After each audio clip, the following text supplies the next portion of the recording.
এখন 1971 ব্যবসার কি হবে? 71 ব্যবসা তো শেষ, চেতনা ব্যবসা শেষ, সেই সুযোগ থাকছে না সরকারি সিদ্ধান্তে। ডক্টর ইউনূস কিছু জরুরি আহ্বান জানিয়েছেন। তিনটে বিষয় একত্রে আলোচনা করতে চাই। দর্শক, খবরটা দেখেন, ঘটনা কি ঘটেছে। মজুর মুটে কুলি থেকে শুরু করে গার্মেন্টস কর্মী, শিক্ষার্থী, ক্ষুদ্র ব্যবসায়ী, সারা দেশে সকল শ্রেণী পেশার মানুষ সকল বাধা ছিন্ন করে অংশ নিয়েছিল জুলাই গণ অভ্যুত্থানে। অসংখ্য প্রাণহানির পাশাপাশি হাত পা হারিয়ে অগণিত মানুষের জীবিকা নির্বাহের পথ বন্ধ হয়ে গিয়েছিল। এরই ধারাবাহিকতায় অন্তর্বর্তীকালীন সরকারের প্রতিশ্রুতি অনুযায়ী শুরু হলো আহত শহীদ পরিবারের আর্থিক সহায়তা কার্যক্রম। আমরা দেশবাসীকে আশ্বস্ত করতে চাই, জুলাই শহীদ ও আহতদের ন্যায্য সম্মাননা ও সহায়তা প্রদানে আমাদের নিরলস প্রচেষ্টা অব্যাহত থাকবে। এখন সহায়তার ধরনটা দেখেন, এটা রাজনৈতিক তাৎপর্য আমি বিশ্লেষণ করব। শহীদ পরিবার এককালীন সঞ্চয়পত্র 10 লাখ টাকা 2024-25, 20 লাখ টাকা 2025-26, মাসিক ভাতা 20,000 টাকা। অন্যান্য সহায়তা সমূহ শহীদ পরিবার কি পাবে দেখলেন তো। জুলাই শহীদ পরিচয়পত্র প্রদান, মানে তার আইডি কার্ড পাবে। সরকারি ও আধা সরকারি চাকরিতে পরিবারের কর্মক্ষম সদস্যদের অগ্রাধিকার, মানে 1971 সালে মুক্তিযোদ্ধা পরিবার সুযোগ সুবিধা পেত অনেক ক্ষেত্রে তার চেয়ে বেশি। এখন এই জুলাই অভ্যুত্থান বা বিপ্লবে শহীদ পরিবারকে যেভাবে বা আহতদেরকেও সামনে আসছি যেভাবে গ্লোরিফাই করা হলো, যেভাবে সুযোগ সুবিধা দেওয়া হলো, যেভাবে মূল্যায়ন করা হলো, যেভাবে সম্মানিত করা হলো, এবং এটা মুক্তিযুদ্ধ মন্ত্রণালয়ের অধীনে অধিদপ্তর করার সিদ্ধান্ত নিয়েছে, নিঃসন্দেহে এর মধ্য দিয়ে 71 হালকা হয়ে গেল। হ্যাঁ, 71 সেটেলড, 71 সবাই মানে, 71 নিয়ে কোনো বিতর্ক নেই, 71 প্রতিষ্ঠিত। কিন্তু এই যে জুলাই অগাস্টের ঘটনা নিয়ে এই বিষয়টাকে আহত পরিবার, নিহত পরিবারকে যেভাবে গ্লোরিফাই করা হলো, মুক্তিযোদ্ধাদের মতো বা অনেক ক্ষেত্রে তাদের চাইতে বেশি, এটা নিঃসন্দেহে 71 ব্যবসায় একটা বড় ধরনের আঘাত। 71 নিয়ে ব্যবসা করার সুযোগ থাকলো না। দেখেন, 1971 সালে মুক্তিযুদ্ধ হওয়ার পর তারা দ্বিতীয় বিশ্বযুদ্ধে ব্রিটিশ সরকারের, ব্রিটিশ রানীর ভাতা প্রাপ্ত, কিংবা 47-এ কারা কি করেছিল, কারা কি ভাতা পায়, এটা নিয়ে কিন্তু তেমন কথাবার্তা হয়। 71 আসার পর অন্যান্য প্রিভিয়াস যুদ্ধের বীরদের বীরত্ব গাথা, ইতিহাস নিয়ে তেমন মাতামাতি কিন্তু থাকে। ঠিক তো ধ্রুব, যেহেতু এই 24-এর বিপ্লব বা গণঅভ্যুত্থানকে একটা যুদ্ধের মতো স্ট্যাটাস দেওয়া হলো, বিজয়ীদের মতো, গাজীদের মতো মূল্যায়ন করা হলো বিজয়ীদের, এবং পরাজিতদের সাথে আচরণ অনেকটা পরাজিত শক্তির মতোই করতে হবে। এর ফলে বাংলাদেশের আগামী দিনের রাজনীতি হবে 24 কেন্দ্রিক, আর 71 থাকবে, আছে, এটা আমাদের আত্মপরিচয়, কিন্তু এটা নিয়ে ব্যবসা করার সুযোগটা থাকলো না।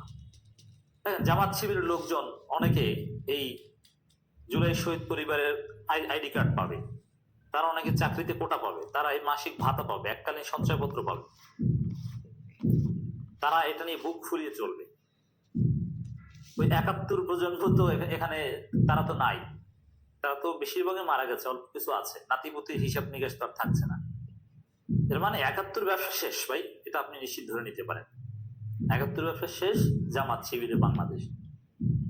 হ্যাঁ, 71 জামাতের জন্য অত্যন্ত বিব্রতকর একটা বিষয় ছিল, কিন্তু এই 24-এ জামাত সঠিক সিদ্ধান্ত নেওয়ার ফলে 71-এর কাফার আদায় হয়েছে, কিছুটা হলো প্রায়শ্চিত্ত হয়েছে, যার ফল জামাত পাবে। জামাতের লোকজন এখন স্বাধীনতা যুদ্ধে বিজয়ীর আইডি কার্ড নিয়ে ঘুরবে, তারা ভাতা প্রাপ্ত হবে, শিবিরের লোকজন, এবং প্রচুর পরিমাণে হবে, কারণ তারা তাদের একটা বড় অংশ এখানে কন্ট্রিবিউট করেছে বা রাজপথে ছিল। এবং বীরশ্রেষ্ঠদের তালিকা করা হলে শিবিরের ছেলেরা থাকবে, নেপথ্যের নায়ক মাস্টার মাইন্ডের তালিকা করা হলে শিবিরের ছেলেরা থাকবে। আহতদের ক্ষেত্রে কি সুবিধা দেখেন, আহত ক্যাটাগরি এ এককালীন নগদ সঞ্চয়পত্র, ব্যাংক চেক 2 লাখ টাকা 24-25 অর্থ বছরে, 3 লাখ টাকা 25-26 অর্থ বছরে, মাসিক ভাতা 20,000 টাকা।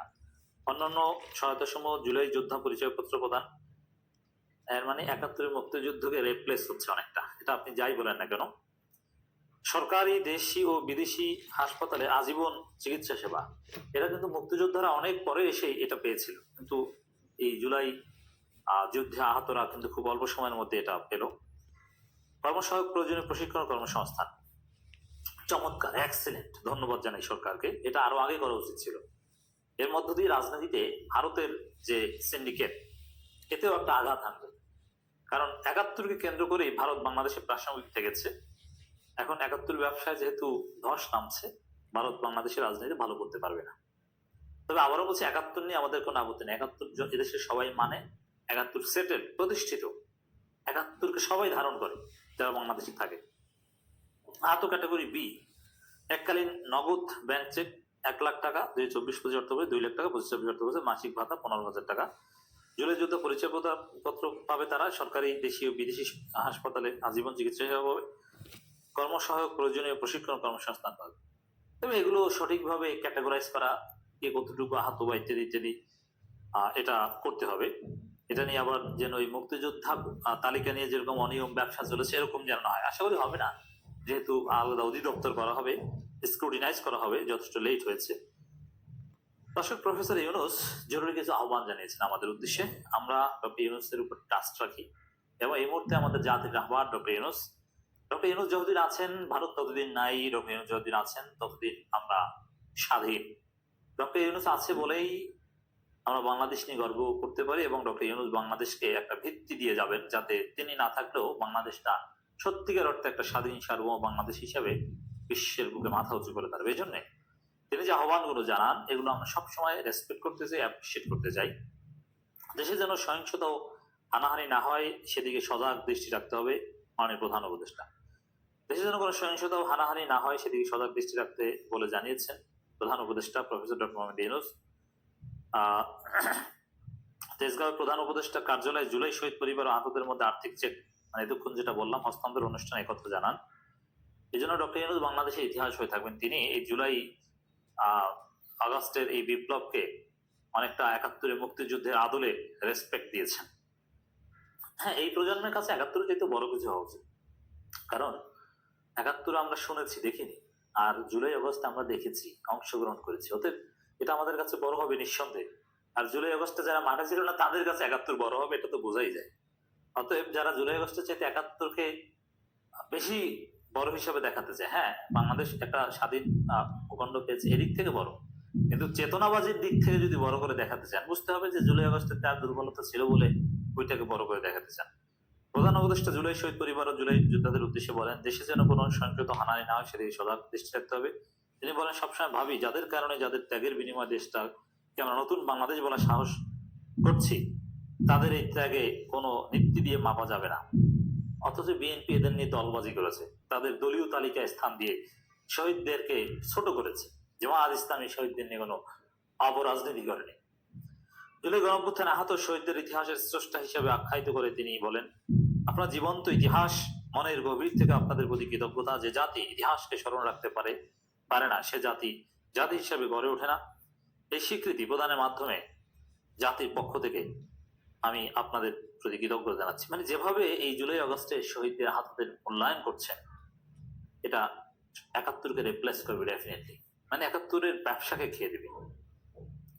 সকল হত্যাকাণ্ড ও গুম খুনের বিচার হবে জানিয়ে তিনি বলেন, বিচার তাৎক্ষণিকভাবে করতে গেলে অবিচার হয়ে যায়। বিচার মূল জিনিসটা হলো এটা সুবিচার হতে হবে, অবিচার যেন না হয়। আমরা অবিচারের বিরুদ্ধে দাঁড়িয়েছিলাম বলেই এই সংগ্রাম হয়েছে, এই আত্মত্যাগ হয়েছে। আমরা যদি অবিচারে নামি তাহলে তাদের আর আমাদের মধ্যে তফাৎটা থাকলো বলে। দেখেন, এখানে দ্রুত বিচার নিয়ে আপত্তি করেছে না, দ্রুত কোথায় ভাই? হাসিনা পালিয়েছে ৬ মাস হয়ে গেল, এখন দ্রুতটা হলো কোথায়? এখনো আরো প্রায় ১ বছর বাকি আছে বিএনপির কথা মানলেও। ১.৫ বছরও সেটা দ্রুত।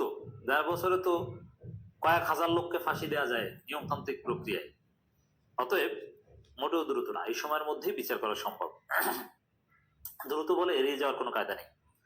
আলবান ভাই, এদেশ আমরা একসাথে করি, যে দেশে আমরা একসাথে করার স্বপ্ন দেখছি, তোমরাও সে স্বপ্ন দেখো। এদেশ আমার একার না, তোমারও এদেশ। তুমি দেশের সন্তান, আমিও দেশের সন্তান। তুমি আমাকে বহু কষ্ট দিয়েছো, আমি তোমার কষ্ট দেব না। আমরা একযোগে যত তাড়াতাড়ি পারি এটাকে একটা সুন্দর দেশ বানাবো। যারা অপরাধী তাদের অবশ্যই বিচার করতে হবে, যারা অপরাধী নয় তাদের সৎ পথে নিয়ে আসতে হবে। দেখ দর্শক, এবং এগুলো অপারেট করছেন মুক্তিযুদ্ধ বিষয়ক মন্ত্রণালয়, এর মানে এটা আর একটা মুক্তিযুদ্ধ। অতএব দুইটা মুক্তিযুদ্ধ হলে যেটা রিসেন্ট পাস্ট সেটা আগেরটার চাইতে বেশি গুরুত্বপূর্ণ থাকে। যেরকম বাংলাদেশে এখনো কিন্তু কিছু লোক আছে যারা দ্বিতীয় বিশ্বযুদ্ধে অংশগ্রহণ করার কারণে ব্রিটিশ সরকার থেকে ভাতা পান, কিন্তু তাদেরকে মানুষ ওইভাবে স্মরণ করে না, চেনে না, তারাও কিন্তু বীর।